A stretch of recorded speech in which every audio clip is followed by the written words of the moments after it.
So when we are reading about you as a writer, your work, in Anglo-Saxon world, they often describe you as a crime writer, but it's not quite true, I would say. You like to describe yourself as a post-colonial writer, but what I was wondering is, who are like your literary examples? Which are the literary landscapes that you feed your creativity the most, the writers that you keep coming back to? Well, my old-time favorites are Alexander Solzhenitsyn and Marguerite Duras, for example. It is true that English journalists have said that I'm a crime author, but I'm afraid that's also perhaps a marketing tip from the publishers, because as we well know, Anglo-American territory is not very interested in translated fiction, but Nordic crime is popular, so therefore it is useful to put me in the same group. But that is something that my Hungarian friend actually put it very well, because he was shocked to see that my books in a crime section in London, and he said that for them it's fiction and for us it's reality. So I think he put it very in very short phrase. He put it very well. And also French people don't really understand this crime. But on the other hand, I don't mind that at all. I mean, if that helps readers to find books, then by all means. Historical novels. So you have, I think, 3 or 4 books which are written on the topic of Estonian recent history, the last century or so. Estonia is a young country, a country which in the last 100 years went through a lot. Which left a lot of traumas on the Estonian people, on the Estonian nation. I'm wondering, are you the first one who started writing about those topics, or were there already writers who did it, and if they did, in what way? Well, in Estonia there's a lot of wonderful research about the recent past, and then also non-fiction, so there's a lot of material for authors to write about. But fiction authors haven't been that interested in the recent past. I trust it's up and coming, and there are now books, fiction books, novels about the recent past as well. But I don't think we can say that it's a trend or it's especially popular. Instead, one of the best-known Estonian authors, now deceased, Jaan Kross, was a very strong in historical fiction, but he was writing about Estonia during when it was part of Russian Empire and also Middle Ages. And now it seems actually that Middle Ages is coming back to Estonian literature again. So it seems to be that Middle Ages is a period of time which is constantly popular in Estonian literature, which is on the other hand understandable, because when you go to Estonia you can see actually that Middle Ages is visible because architecture is still there. So in that way it is understandable, but and of course you can also talk about the present time between through Middle Ages as well. So in that way, that's perhaps I think Middle Ages is kind of more popular in Estonia in mainstream than compared to Finland, where those who are interested in Middle Ages, they are like, you know, a small group of enthusiastic people, let's put it like that. But there's a difference also, because in Finland, historical novel has been always popular, like since the beginning of the Finnish literature. And now of course we've had literature, but Finnish literature was born when Finnish language, when those who wanted to create the nation, the founding fathers and mothers, they understood that we don't actually have literature in Finnish, because the language of education was Swedish, and Finland was part of the Swedish Empire. and they understood that nation cannot exist without the literature of their own, and that's when they started to write in Finnish. It was kind of difficult because those who were educated were able to write in Swedish. So actually the first historical novel in Finnish was actually written by a female author, but it was a historical novel and it was related to Russia. So in that way, it was about the years of Russification. So in that way, there's tradition to write about history related to Russia. But in Estonia, the same way, of course there are old classics like Tammsaare, for example. But I'd say that historical novel as a genre is more strong in Finland than in Estonia. Also, probably when I think about the discourse related to historical fiction in Estonia, then there are traces of the discourse that actually happened in Finland before. And that is after the Second World War. It took a moment before authors actually were kind of allowed to write about Winter War, for example, and the war and how it was experienced. So in a way, it wasn't immediately after the war, but it just took a while. And also then, because there were still so many people who had been at war, and so there was the official glorified story and then the true experiences. So in that way, there was how writers wrote about the Winter War. There were a lot of people who didn't accept it because it wasn't actually matching the glorified image of the war. So in that way, I can see also traces of that kind of conversation in Estonia as well. But do you then see it as your responsibility a bit to, like you say, there was the things that really happened and the things people are allowed to write about or wanted to write about?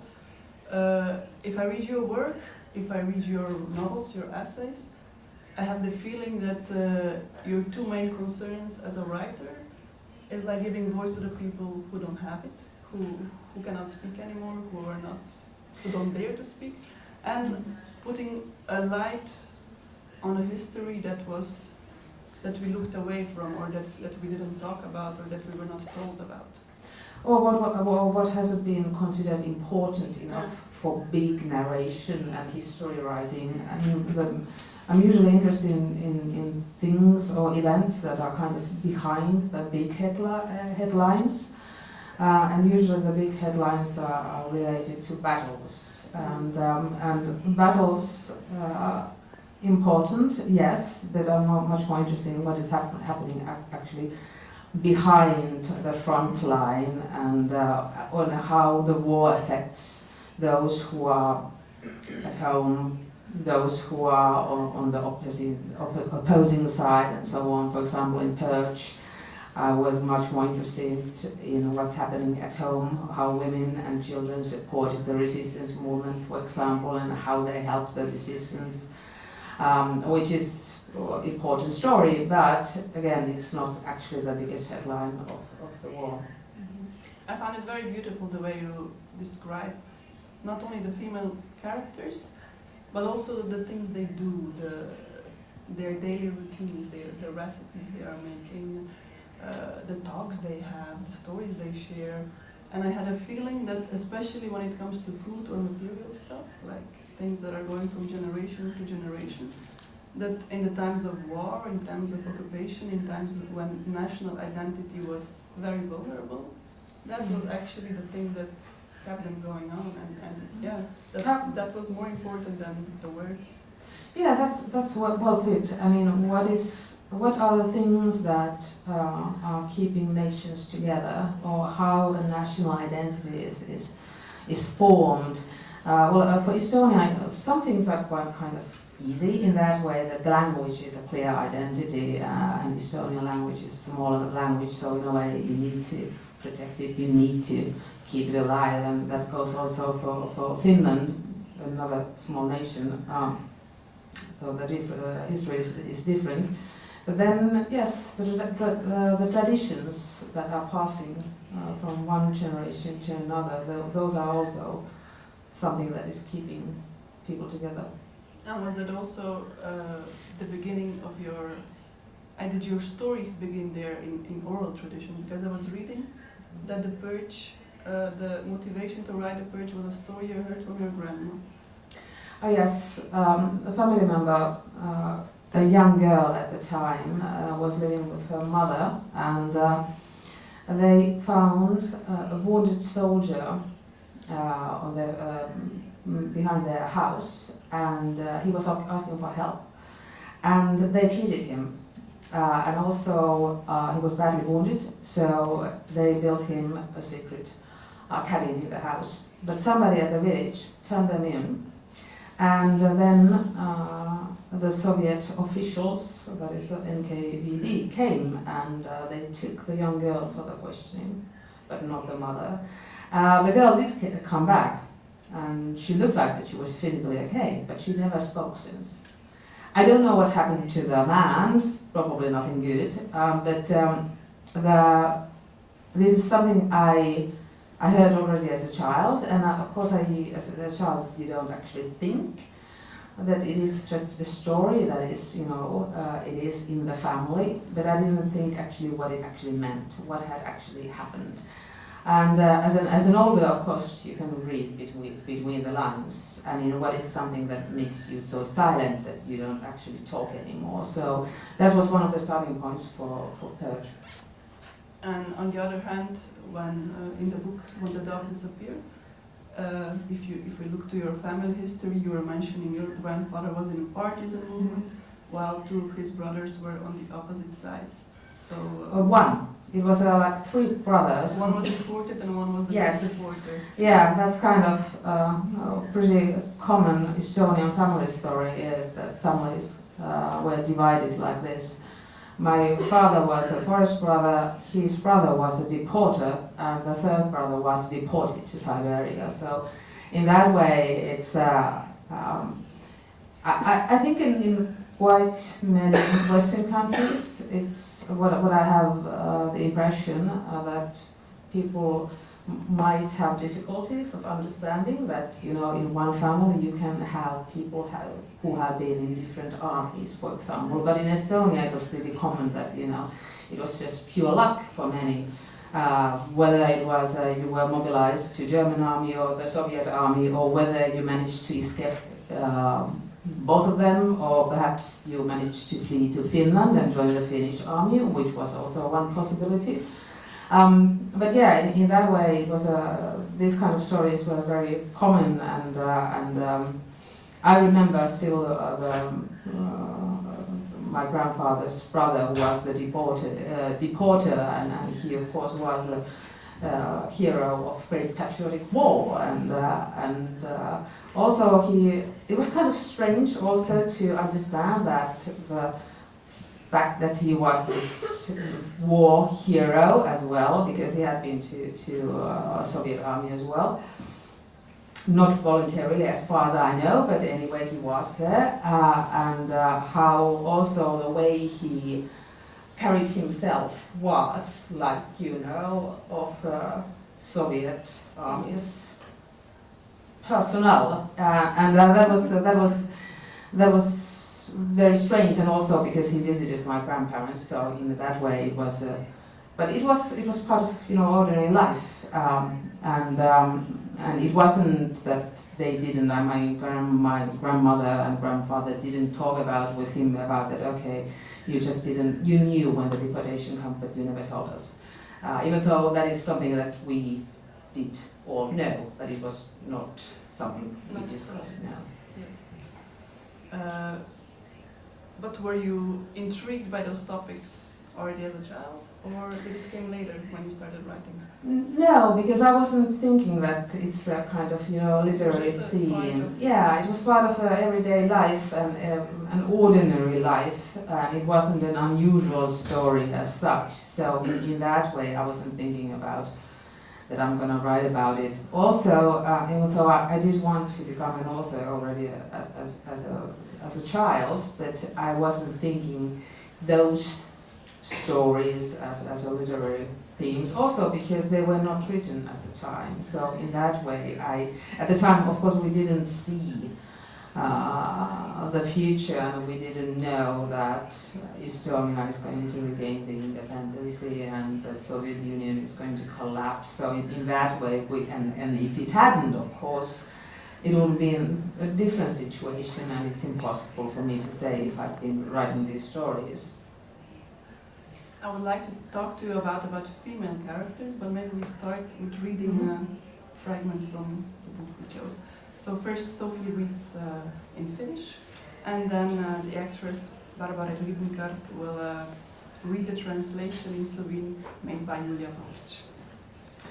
1963, Tallinna, Viron SMT, Neuvostoliitto. Markku oli mallimerkki virolaisten degeneroitumisesta ja fasismista. Partsmaisterin nakuttamaansa lausetta. Ikkunaa tärisyttävä juna sotki sen rytmin ja optiman viereen sivu sivulta kohoava käsikirjoitus vakisi.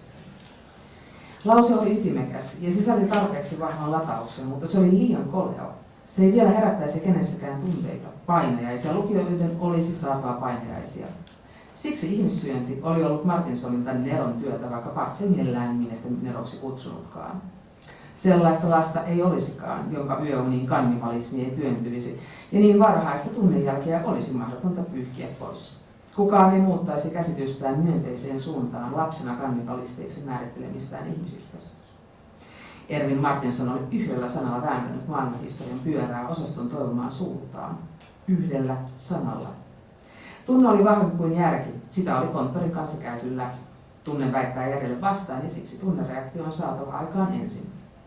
Parts pyyhki sormensa pastilaasta, rullasi uuden paperin hiilipapereinen kirjoituskoneeseen ja silmäili kielletyt tiedot julkaisuissa, radio-ohjelmissa ja televisiossa, oppaan viimeisintä laitosta sekä sanallistojaan.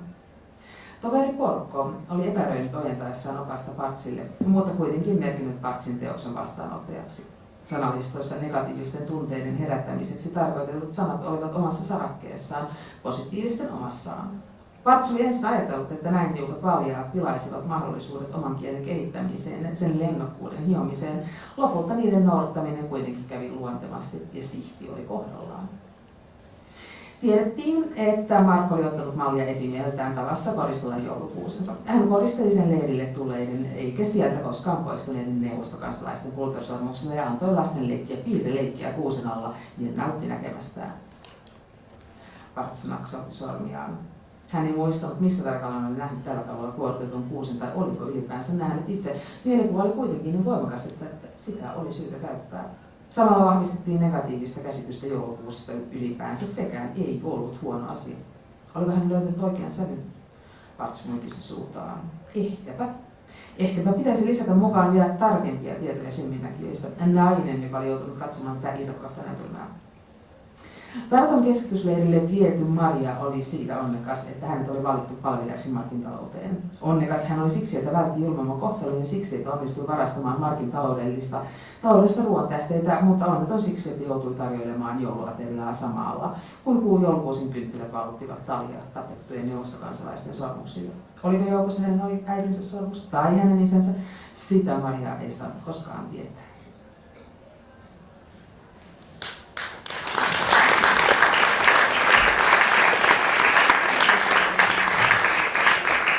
The one about Parts, writing about... I think you read that one.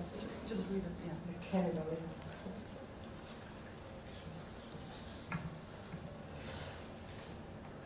Mark je bil vzoren primer degeneracije in fašizma pri Estoncih. Je tipkal Parts in v mislih okušal stavek. Ritem je prekinil mimo drveč vlak, ki je zatresal okensko šipo, poleg tega je poskočil tudi tipkopis ob optimi, ki se je stran za stranjo večal. Stavek je bil jedrnat in je imel dovolj močan naboj, toda bil je tudi preveč hladen, kot tak ne bo vzbujal čustev. Nočne more, bralce morajo tlačiti nočne more. Zato je bilo ljudožerstvo tako genialna Martinsonova ideja, čeprav ga Parts sicer raje ne bi oklical za genija. Ni bilo otroka, ki se mu v sanje ne bi prikradle podobe kanibalizma in če te tako zgodaj nekaj čustveno zaznamuje, tega kasneje ni mogoče izbrisati. Če otrokom določene ljudi predstaviš kot ljudožerce, jih nič ne more prepričati, da bodo v odraslosti o njih imeli dobro mnenje. Erwin Martinson je z eno samo besedo obrnil kolo svetovne zgodovine v smer, ki si jo je želel oddelek. Z eno samo besedo. Čustva so močnejša od razuma. O tem so se na uradu že pogovarjali. Čustva se borijo z razumom, zato je v bralcih treba vzbuditi čustven odziv. Part si je obrisal prste, da bi z njih odstranil drobtinice jabolčnega peciva, potem je v pisalni stroj skupaj z indigo papirjem ustavil nov list papirja in preletel zadnjo izdajo priročnika Prepovedane vsebine v tisku, na radiju in televiziji ter sezname besed. Tovariš Porkov je nekoliko okleval, preden mu je izročil priročnik, toda na koncu se je le odločil, da ga lahko Parc pri svojem delu uporablja. Pri seznamih besed so bile v ločenih stolpcih zapisane besede, ki naj bi vzbujale negativna in pozitivna čustva. Parc je najprej mislil, da mu bodo s tem preveč tesno nadeli uzdo in ne bo imel priložnosti za razvoj lastnega jezikovnega izraza ali za brušenje jezikovnih barvitosti. Toda na koncu se je uporaba seznamov izkazala za povsem naravno. Sito je bilo pravilno. Zavedali smo se, da se Mark pri krašenju božičnega drevesa zgleduje po svojem nadrejenem. Nanjo je obesil zlate prstane sovjetskih državljanov, ki so prišli v taborišče in ga niso nikoli zapustili. Otrokom je dovolil, da so se pod drevesom igrali v krogu in užival v prizoru. Parc je tlesknil s prsti.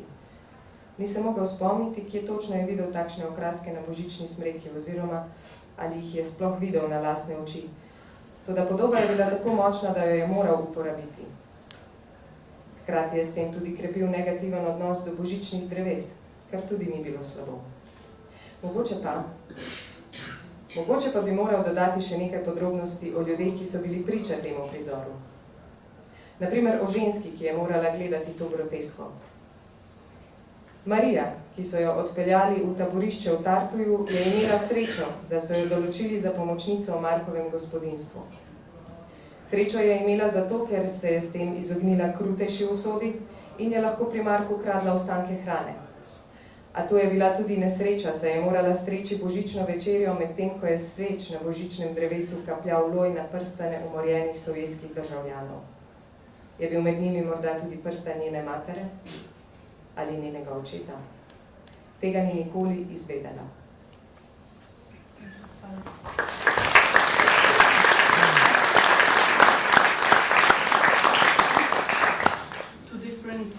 Ideas about male-female dynamics that I got from your book is one from the chapter you two were just reading, wherein Parts, the propagandistic writer, claims that in order to portray male characters in his texts as full persons, as mean or whatever they always need female characters to back them up, because otherwise their evilness or whatever they are cannot come to light fully. So that's the first thing, if you have something to say. Yes, and also children.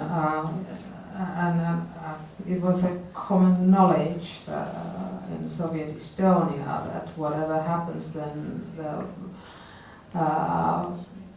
the best or the strongest way the Soviet propaganda works is it always send, the crying women and crying children in front, and then everybody is, giving them the empathy, whatever had happened actually.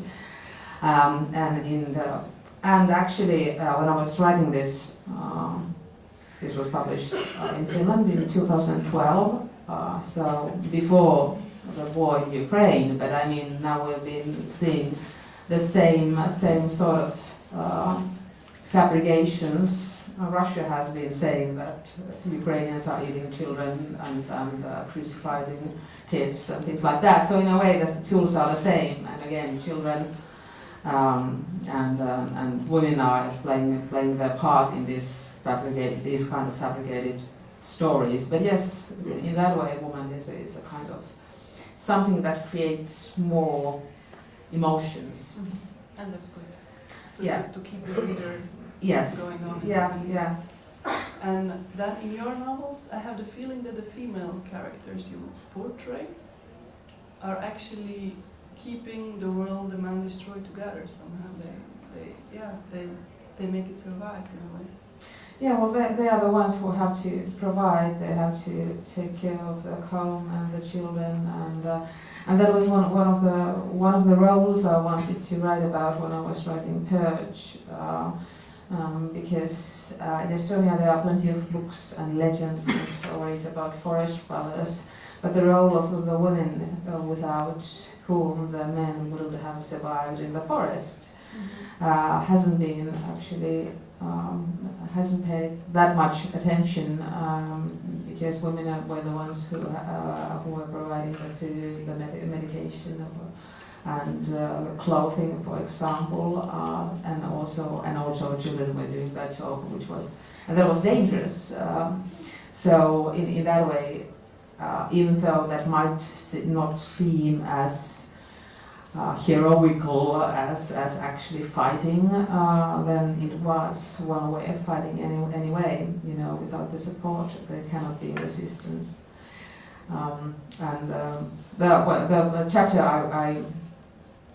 I read from When the Doves Disappeared is depicting the job the protagonist of the story, Edgar, is doing. And actually I had always said to myself that I'm never going to write about a person who actually writes, because I think it is boring and it is kind of also lazy, because author does know something about writing, so in that way it's a lazy work to have a person who writes, but this is of course a very different kind of writer, because that guy is writing for KGB and is writing propaganda, which is very much different job creative author or artist is doing, and in that way it made sense also to have a person who writes, even though I had decided that I'm never going to have. And have you read a lot of propagandistic text? Oh yes, oh yes. I have to say that it was very tedious and very tiring. It was horrible. I had a lot of old, not only, well, at the time it was not called propaganda. For example, history books published during the Soviet era about the Estonian history, and since the beginning of the second Soviet occupation. So when I was reading from one decade to another, then it was actually interesting to do the text analysis, because then you could see actually the changes in what were the highlighted messages and what were also the highlighted words.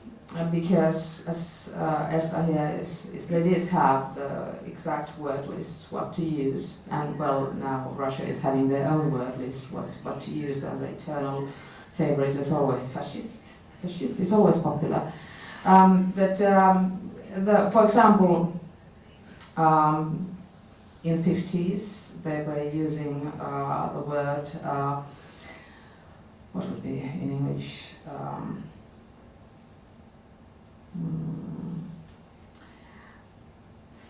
Thieving counts of Baltic. This was a very polite way of saying it, but it was a nasty word, and that was like every time Estonia was mentioned, then there would be this thieving counts of Baltic states. It was a nasty word. This was much more polite version, in a way that they were repeating it. And of course, that when they have their own words, they have to repeat all the time. That also makes the text is very tedious. It's really it's bad language, quite simply. But then that word disappeared, and then they had the new ones. New ones, yes. So in that way, I hadn't actually realized that there is a development in the propaganda language of propaganda, and also those, when I was writing these phrases Edgar is writing about, then I tried to be as accurate about the authentic language of the history books of the time.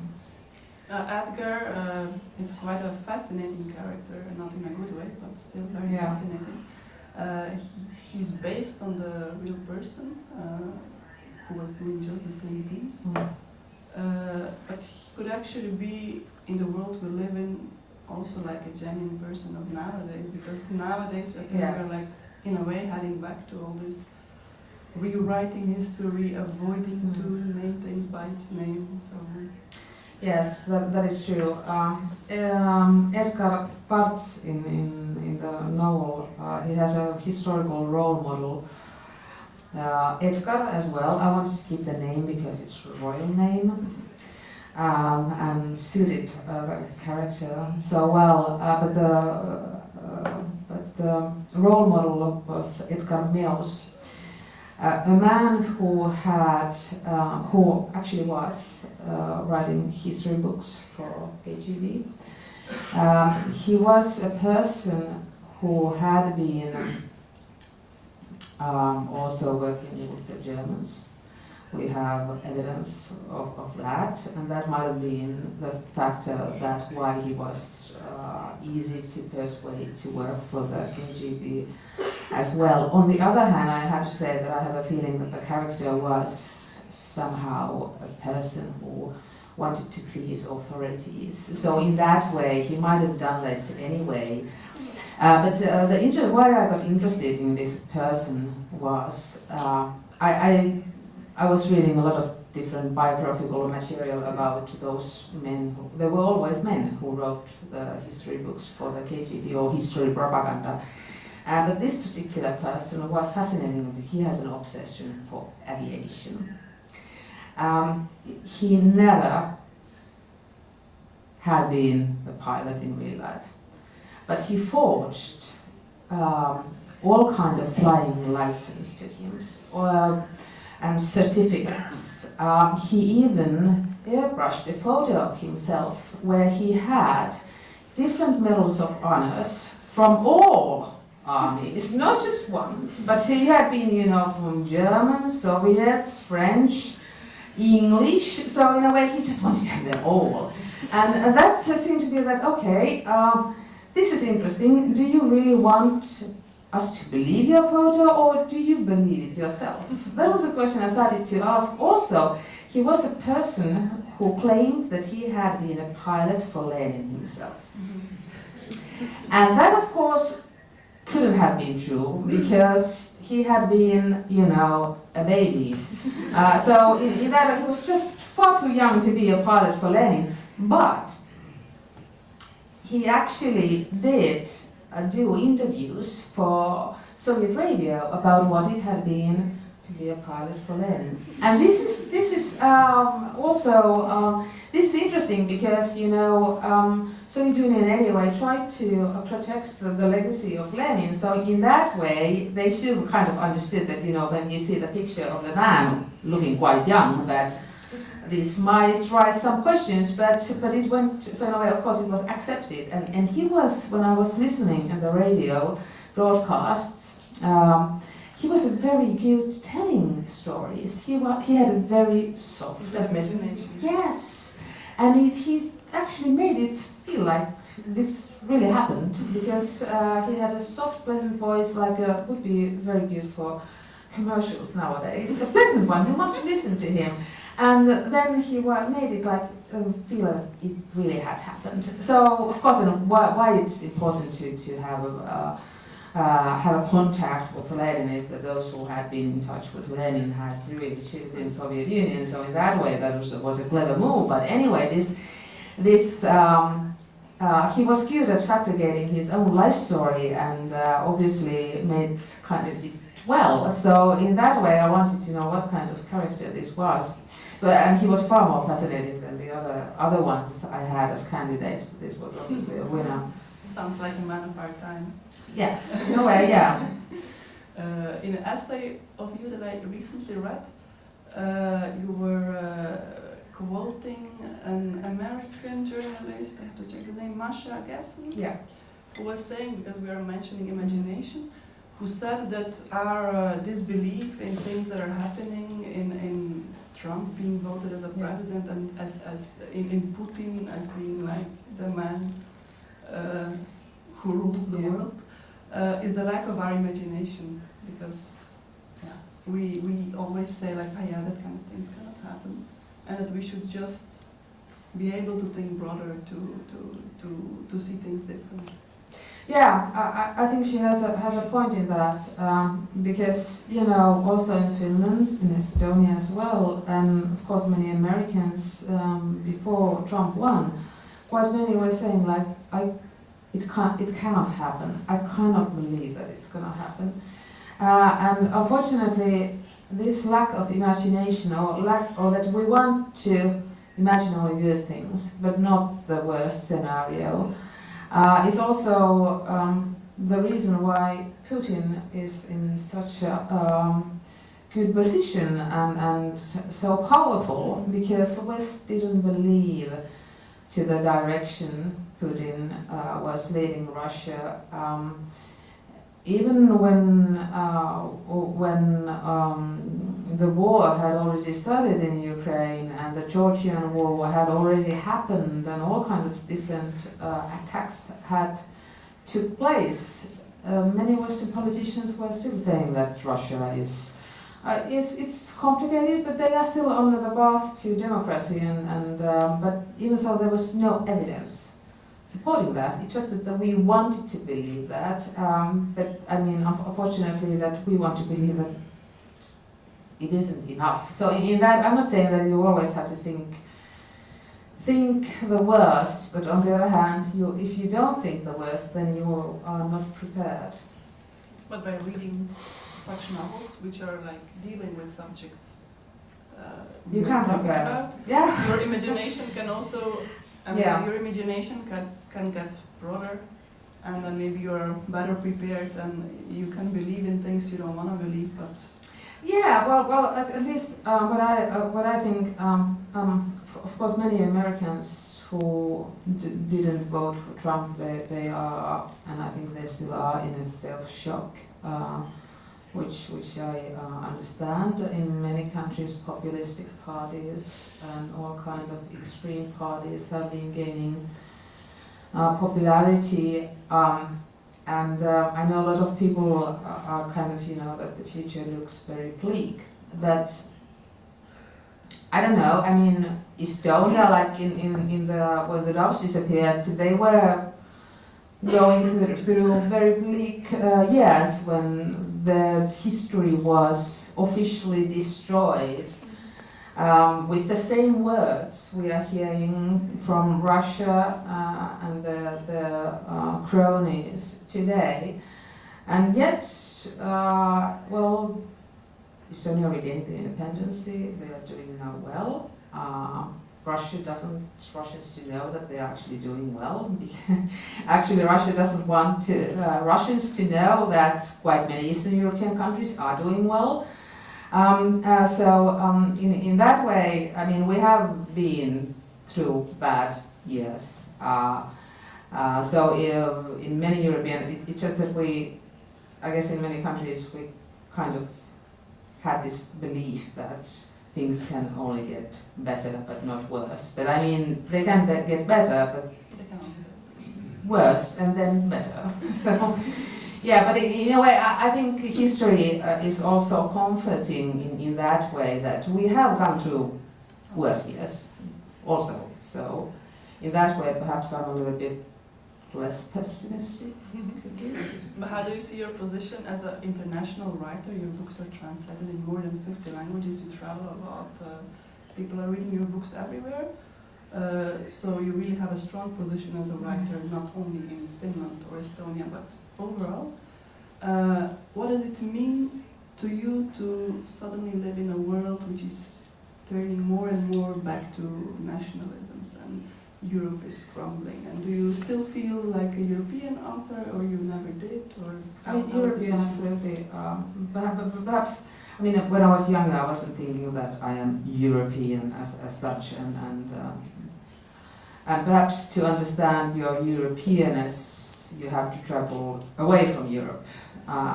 We have, perhaps also because Europe is filled with so many different languages, we might not, think that we actually have quite many things in common. For example, public transport in general in Europe is actually very good. For example, another thing which I hadn't actually thought about was that we have market squares, which we might take for granted. And you have a wonderful market square in Ljubljana as well. So in a way we know that every single European city has squares. And I was thinking that that's in every city in the world they have market squares. Until I visited Medellin, in Colombia, which was the city where Pablo Escobar was from, and it was totally controlled by drug lords, and now they are doing. When I visited, they had just celebrated 500 days without a single homicide. And that kind of, put things to perspective in a way that they were like, really, and people were really wonderful people and very optimistic about the future, even though, the country is in many ways in a very difficult situation, corruption, and also what I hadn't kind of understood that actually drug wars, it was a real war, in a way we understand war as well. And what had actually made Medellin a success story in Latin America is that the new mayor had started to make market squares. This was really, to me, it was a huge surprise, because the drug war had meant that people had left. They couldn't live in the city. They had just fled to the mountains. And when they're just fleeing without any kind of, or nobody organizing it, they had been, just flee to the mountains and building, whatever they could, sheds to their homes. And that's not planned building. So in a way, there were no squares. And no square means that people are, he started to have these squares, and squares meant that people are actually meeting each other. And when you meet your neighbor, you start to talk to each other. So, these kind of, small things, even though, I was thinking, of course people have squares, and then you go to a place where actually it is something that has created a start for a better future. And of course, Ukrainian revolution happens, and in Maidan, people are getting together. So in that way, that is something that is very European, even though we just actually don't think, because we cannot think about a situation where a city is without a square. But, so in that way, things like that, square is it is a important thing, and it's a Roman thing, Romans understood also meaning of forum Romanum. So in that way, that is actually European tradition to this. But in a way, you need to sometimes go far to understand what is your European side in you. Maybe we listen to a second fragment, which was regarding.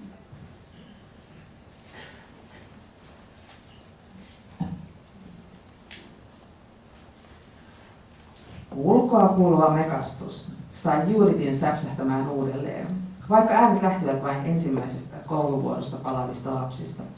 Kello kävi vasta puolta päivää ja silti hän kaipasi lasitista. Kutina kävi sietämättömäksi. Huominen olisi kohta. Huomenna hän menisi vastaanottamaan pakolaisia 30 tunnin päästä. Entä jos hän pilaisi kaiken? Jos hän ei osasi toimia oikein, jos hän tekisi jotain typerää, jos pakolaisten joukossa olisi tuttuja, mitä jos hän vain jättäisi menemättä? Miksi Roland von etsi vastaanottajaksi jotakuta muuta? Mistä Roland tiesi, että hänen saamansa rannikkovartioston aikataulut olivat oikeat? Miten hän tiesi, olivatko ringin kalastajat luotettavia, kuinka kauan he onnistuisivat huijaamaan tarkastuksia, riittivätkö sahat ja muut metsätyövälineet peiterekvisiitaksi pakolaisia kuljettaville kuormureille? Mitä jos kalastajat alkaisivat kiristää? Mistä sitten rahat? Mistä he oikein hankkivat kuormulinsa? Mistä polttoaineen? Jyrti ei halunnut tietää. Miksi hän oli vastustellut enemmän, mikä oli kangistanut hänen huulensa? Stalingrad, Tunisia, Rostov vai se, että Saksan asevoimiin otettiin valloitettujen itäalueiden kansalaisia? Jos hän olisi uskoutunut kertaalle tilanteesta, tämä olisi ehkä keksinyt jonkin keinon, todennäköisesti komentunut käyttämään naisellisia avuja, sanonut, että Judithin olisi opittava ohjailemaan Rolandia, ei antaa Rolandin ohjailla häntä. Mutta Judith ei ollut Gerda. Hänellä ei ollut Gerdan vaistonvaraisia kyvyjä sulattaa flirttailulla paatuneenkin vastustaja. Gerda oli ikävä. Gerdan neuvoja. Yhtään kirjettä ei ollut vielä saapunut, vaikka Gerda oli luvannut kirjoittaa. Huomenna Helmut ei olisi ihmettelemässä sitä, kun Judith livahtaisi ulos ulkona liikkumiskielon jälkeen, koska aamulla koko seurue Judithia lukunottamatta lähtisi muutamaksi päiväksi Vilnaan. Mutta entä myöhemmin? Ei Judith pystynyt ennustamaan, milloin Helmut olisi kotona ja milloin ei. Hitaalta tuntunut kello oli alkanut kiitää. Judithin olisi valmistauduttava. Helmut olisi kohta tulossa kotiin ja kohta Helmutin vieraiden kannat kopsahtelisivat. Keittäjä kuului lyöveni munia vaahtoon. Maria kattavan pöytää. Hänen pitäisi valmistautua iltaa varmiten ja viihdyttämään. Huonot hermot näkyvät heti naisen iholla, Gerda olisi sanonut niin, eikä Judithilla ollut varaa antaa niiden näkyä. Hän aloitti vaahdottamalla toilettisaippua. Vasta Gerda oli saanut hänet vakuuttuneeksi siitä, että säädin sileys varmistui partaveitsellä, ei rikkivedyllä. Gerdan mielestä rikkivety haisi liikaa. Gerda oli todennäköisesti oikeassa. Sääten rusketus oli heikko, sävy kalvakka, sille pitäisi tehdä jotain. Ja kylpyn ja säärien siistymisen jälkeen Judith ripotteli kainaloihinsa salisyykuuteli ja asetti purkin takaisin hyllylle mustan kynän viereen, jolla hän oli aikoinaan yrittänyt piirtää saumoja sääriinsä sukattomina aikoina. Kyynelpäiden tummentumat heilahtivat peilissä myrskypilvinä. Judith tampasi käsikäden ja yritti nähdä, kuinka pahalta ne näyttivät. Marian pitäisi tuoda lisää sitruunoita. Muuten hän matkansa pyyhkyisestä pyyksi, ei näkynyt ilossa, vai halusipä hän vain uskotella itselleen niin.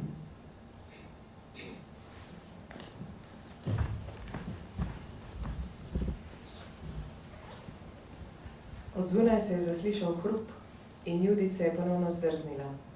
Čeprav so bili le otroci, ki so se vračali iz jutranjega turnusa. Ura je bila šele poldan, pa si je že želela pijače. Srbenje je postajalo nevzdržno. Kmalu bo napočil jutrišnji dan, takrat bo sprejela ubežnike. Čez 30 ur. Kaj pa, če bo vse pokvarila? Če ne bo znala pravilno ravnati? Če bo naredila kakšno neumnost? Če bodo med ubežniki znanci? Morda sploh ne bi šla tja. Zakaj ni mogel Roland poiskati koga drugega, da bi jih sprejel? Kako je lahko vedel, da ima pravi razpored delovnega časa obalne straže? Kako je vedel, da lahko zaupa ribičem v njihovem krogu? In koliko časa jim bo še uspelo, da jih med pregledi ne bodo razkrinkali? So bile žage in drugo orodje za delo v gozdu dovolj prepričljiva krinka za ubežnike, ki so se skrivali na tovornjakih? In kaj bo, če jih začnejo ribiči izsiljevati, odkot bodo dobili denar? Kako sploh pridejo do tovornjakov in goriva? Vsega tega ni hotela vedeti. Zakaj se ni bolj upirala, zakaj ni odprla ust? Zaradi Stalingrada, Tunizije, Rostova? Ali dejstva, da so v nemško vojsko upoklicali tudi prebivalce zavojovanih vzhodnih območij? Če bi Gerdi povedala, v kakšni kaši se je znašla, bi morda ta znala svetovati. Najverjetneje bi predlagala, naj uporabi svoje ženske čare in z njihovo pomočjo usmerja Rolanda, namesto da on usmerja njo. Toda Judith ni bila Gerda, ni imela njenih sposobnosti, da bi s pogledovanjem omehčala tudi najtršega nasprotnika. Pogrešala je prijateljico in njene nasvete. Niti enega pisma še ni dobila od nje, čeprav ji je obljubila, da bo pisala. Jutri se Helmut ne bo čudil, ko se bo odkradla ven po začetku policijske ure, se bodo vsi razen nje za nekaj dni odšli v Vilno. Toda kaj bo prihodnje? Nikoli ni natanko vedela, kdaj bo Helmut doma in kdaj ne. Ura, ki se ji je prej zdela počasna, je zdaj pospešila. Morala se je pripraviti.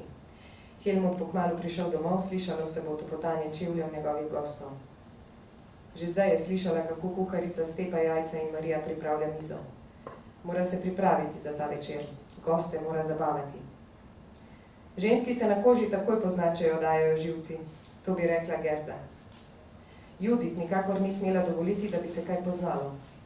Najprej je spenila milo za britje, Šele Gerda jo je uspela prepričati, da bo za mehkobo njenih meč poskrbela britvica in ne vodikov sulfit.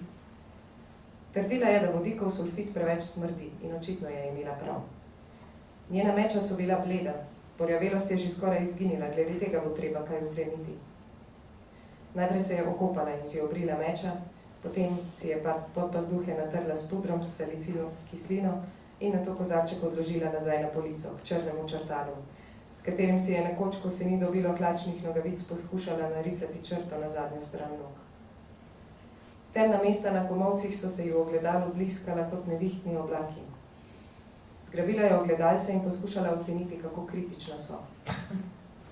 Marija bo morala prinesti še nekaj limon.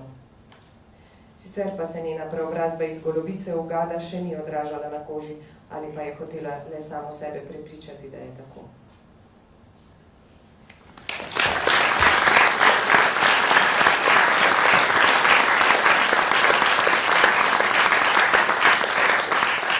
So when Judith, when the dogs disappeared, was describing her changing from the dove into a snake, she described her, how to say, betrayal of one side after she already betrayed, so the second betrayal. But what those doves from the title really mean, not only her, Yes, like no. something innocent, but also yes. something else. Actually, in Finnish, the dove is kyyhkynen, and the snake is kyy. So actually, there's also a kind of, a word game, because in the Finnish word, the dove, the snake is already in there. The title comes from German soldiers eating doves or pigeons in Estonia, and that's something a small detail I noticed when I was reading stories or memoirs, what people actually, those who were kids during the German occupation, that what they actually remember from that time. And one memory is repeated, and that is that they remember the German soldiers running after the pigeons, and of course Estonians didn't eat those birds, so in a way they didn't understand what they were actually doing, but they were eating, so because the army needed to feed themselves, so they were eating pigeons. And after the book came out in Finnish, I also met actually Karelian Finns who remember German soldiers in Karelia, and they remember that they were actually trying to get swallows, and that means that they were very hungry, because swallows are very small birds. So, but again, that is something that children remember, that because they remember seeing soldiers, trying to catch the swallows and any bird. So in that way, that was something that comes from there. Your writing about Estonia, about recent history, I read it is supposed to be a quadrilogy. Yes. Does that mean that one book is still coming? Yes. And you're working on it already? Yes, but I don't know when it comes out, so we'll see. But you just published, not just, but like recently, something which was like not on that topic, and which was described as a feministic thriller?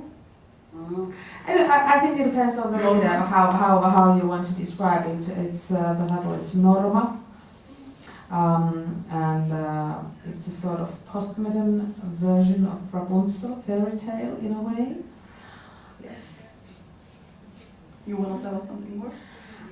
Maybe to intrigue the translators and publishers. Yes. Well, it's mostly it's happening in Finland. And it's a contemporary story. But even though events are happening in Finland, then the world comes to Finland, so to speak, because it's about the global hair trade and also global fertility industry. And these two industries, which, the development has been amazing in a very short period of time. Unfortunately, both of them are unregulated industries, and which means that from Western European countries, women are coming to Eastern European countries to get the fertility treatments, to find surrogates, to find egg donors. And as such, it's not a problem, in my opinion, if they pay fairly. They usually don't, in my opinion. That's of course one of the problems of exploitation. But also another problem is that when industry is not regulated, or we don't have a European understanding what is okay and what is not, and the legal systems are different in different countries, that puts surrogates, egg donors, as well as intended parents and the kids in a very vulnerable position in many ways. But also the problem of exploitation, which I think it's going to grow because healthcare and fertility treatments, they are expensive in Western European countries, so of course the Eastern European countries are attractive to those customers, but as I said, there are a lot of problems that needs to be talked about. So you stay with vulnerable characters. And so in that way, yes, yeah. Do we have any questions from the audience? You're more than welcome.